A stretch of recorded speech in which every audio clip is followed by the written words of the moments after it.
енергијата е една работа, хигиената е претпоставувам вториот елемент. Да. Колку луѓето пазат на хигиена или колку како да пазат, еве да кажеме, затоа што некако се креваа стандардите цело време, значи тоа што беше теретана пред 10 години или пред 20 или пред 30 години, денеска е сосема нешто поразлично, се внимава многу по хигиена, но некои луѓе имаат проблем да офатат текот на хигиена, некако растечките критериуми не ги исполнуваат. Баш ми се свиѓа оваа тема, што за прв пат ќе зборам на оваа тема, што ете од една страна малку да ги потенцирам тие таквите случаи што се дешаваат. Пред се, најпрвен ти треба да бидеш твоето тело да биде на прво место, да се фокусираш на својата хигиена.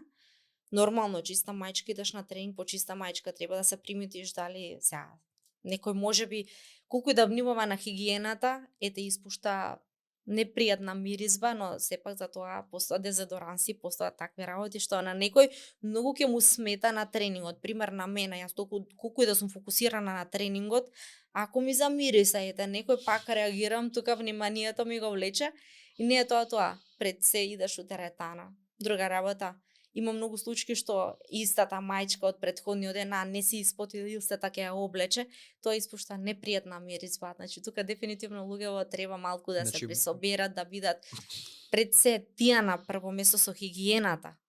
Јас не можам да се замислам да влагам на тренинг и сега непријатно да се осеќам у својата гардероба.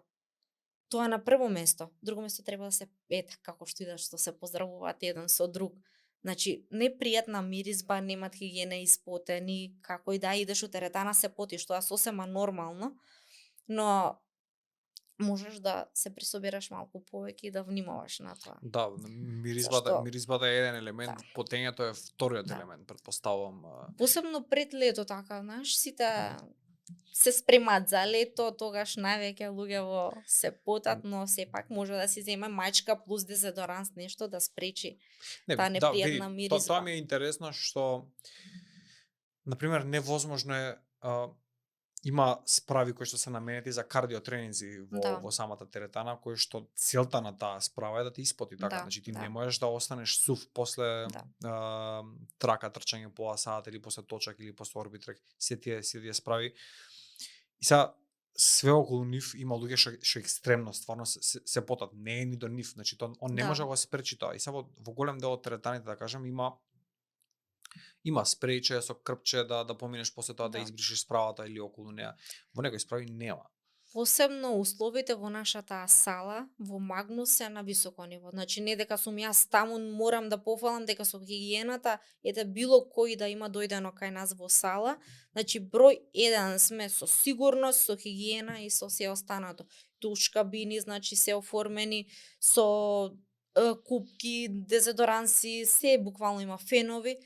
Значи сите услови ги има за да имат пријатна атмосфера вежбачиве.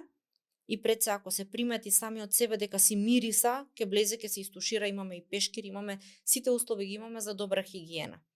Но лошо е ако нарушува и луѓето, знаеш, можат покрај еден, што тој ќе мириса, можат многу луѓе да си заминат од салата, бидејќи не им е пријатно. Затоа ги имаме сите услови, можат повеќе да се посветат на личната хигиена.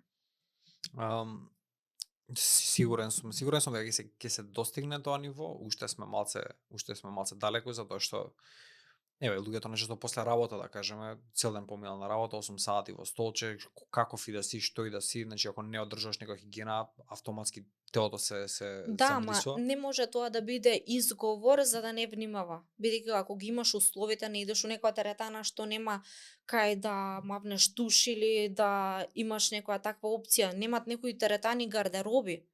Па кај нас значи мораш чисто патики, посебно што ќе си ги земаш за во сала, значи дефинитивно чиста опрема.